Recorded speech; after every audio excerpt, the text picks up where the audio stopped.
Karaikal port ద్వారా 8,400 metric టన్నులు తెచ్చుకున్నాం.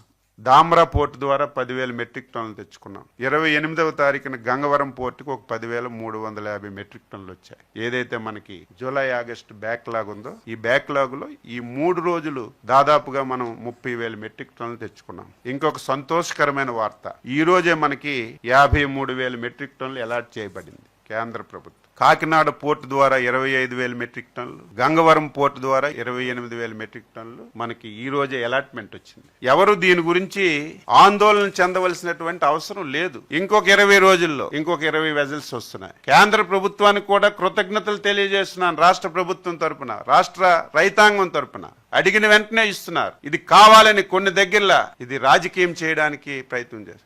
మీరు సాక్షి పేపర్ చూడండి, తెల్లవారితే లైన్లో ఉన్నారంట. ఏమండి, మనం ఒక ఇంటికి భోజనాలకు వెళ్తే భోజనం పెడతారు. బఫే భోజనం పెట్టేటప్పుడు అందరం ఒకసారి వెళ్తే భోజనం ఎవరికైనా దొరుకుతుంది, లైన్లో ఉండి తీసుకుంటాం. ఎరువులు కూడా లైన్లో ఉండి తీసుకుంటున్నారు.